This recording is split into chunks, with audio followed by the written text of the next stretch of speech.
On November 22, 1963, President John F. Kennedy was assassinated in Dallas, Texas, in one of the most shocking and tragic events in American history. As his motorcade passed through Dealey Plaza, he was struck by gunfire, suffering fatal injuries. Texas Governor John Connally, who was seated in front of him, was also wounded. The attack sent the nation into shock, leading to an intense investigation and widespread speculation about the circumstances surrounding the assassination. Lee Harvey Oswald was arrested as the prime suspect, but was killed 2 days later by Jack Ruby, fueling controversy and conspiracy theories. The Warren Commission later concluded that Oswald acted alone, though debate over the true events of that day continues to this day. The assassination of John F. Kennedy has given rise to numerous theories questioning the official account provided by the Warren Commission. One of the most prominent theories suggests that there was more than one shooter, and that Kennedy was caught in a crossfire, possibly from the grassy knoll in Dealey Plaza. Many believe that Lee Harvey Oswald could not have acted alone, arguing that the trajectory and timing of the shots point to a broader conspiracy. Some theories implicate the CIA, suggesting that elements within the agency viewed Kennedy as a threat due to his foreign policy decisions, particularly regarding Cuba and Vietnam. Others point to the mafia, alleging that organized crime sought revenge for the Kennedy administration's crackdown on their operations. Another theory involves the Soviet Union or Cuba, speculating that Kennedy's Cold War policies may have provoked retaliation. The military-industrial complex has also been implicated, with claims that Kennedy's push for de-escalation in Vietnam threatened powerful defense interests. The House Select Committee on Assassinations later concluded in 1979 that there was a probable conspiracy, but did not determine who was involved. Despite numerous investigations, declassified documents, and expert analyses, the full truth behind Kennedy's assassination remains a subject of debate and speculation. President John F. Kennedy and First Lady Jacqueline Kennedy arrived in Texas on November 21, 1963, for a political trip aimed at strengthening support for his 1964 re-election campaign. The visit included stops in San Antonio, Houston, and Fort Worth, where Kennedy gave speeches and attended events. On the morning of November 22nd, Kennedy spoke to a cheering crowd outside the Texas Hotel in Fort Worth before heading to Dallas. Air Force One landed at Love Field around 10:30 a.m., where the first couple was warmly welcomed by a large crowd. They then boarded an open-top limousine alongside Texas Governor John Connally and his wife, Nellie Connally. The motorcade route was planned to take them through downtown Dallas, allowing the president to be seen by as many people as possible. The procession moved through the city streets with thousands of spectators lining the roads as the limousine made its way toward Dealey Plaza. As the presidential motorcade entered Dealey Plaza at approximately 12:29 p.m., the limousine turned onto Elm Street, passing the Texas School Book Depository.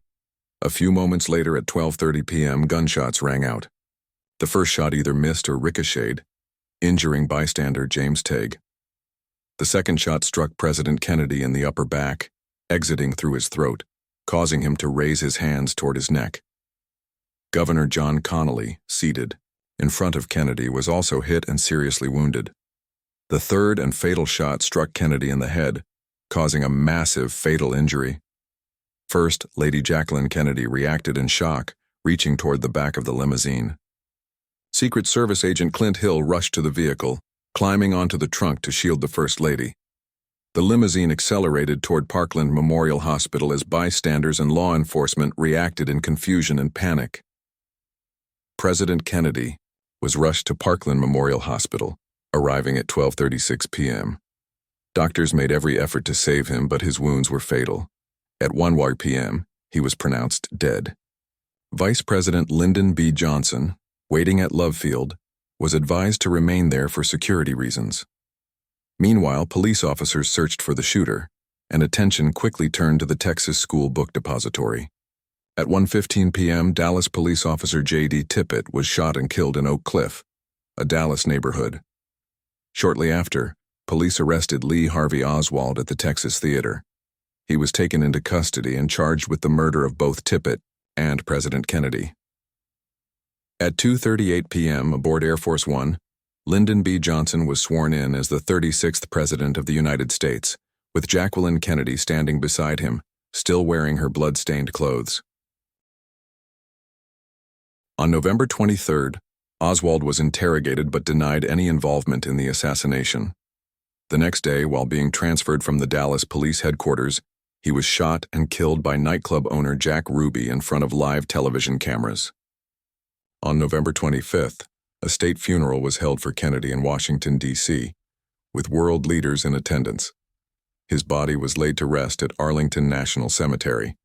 The nation mourned, and in the following months, investigations into the assassination led to the Warren Commission, which in September 1964 concluded that Oswald acted alone. Despite the official findings, the assassination remained the subject of debate and conspiracy theories for decades. The assassination of John F. Kennedy remains one of the most debated events in modern history. While the Warren Commission concluded that Lee Harvey Oswald acted alone, doubts and unanswered questions have fueled decades of speculation and alternative theories. The official investigations have failed to convince a significant portion of the public, leading to ongoing debates about possible conspiracies involving government agencies, organized crime, foreign adversaries, or other powerful interests. Despite extensive research and declassified documents, no definitive evidence has emerged to fully settle the controversy.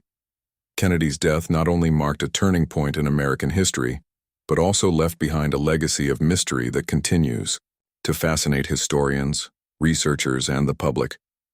Recent developments have brought renewed attention to the assassination of President John F. Kennedy, declassification of documents.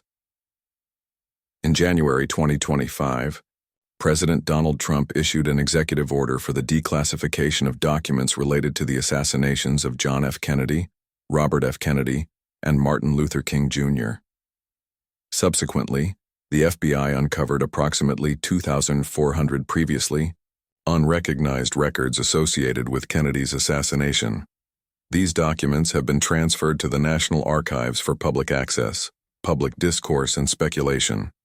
The release of these documents has reignited public interest and speculation. In a recent interview, President Trump expressed skepticism about the lone gunman theory, suggesting that while Lee Harvey Oswald was the shooter, questions remain about potential accomplices. Emergence of new materials.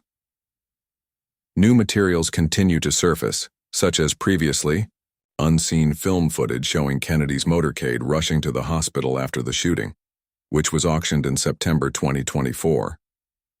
Additionally, a documentary titled JFK, What the Doctors Saw features accounts from the medical team that treated Kennedy, offering fresh perspectives on the events of that day.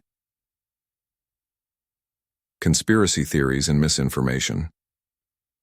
The declassification has also led to the resurgence of conspiracy theories.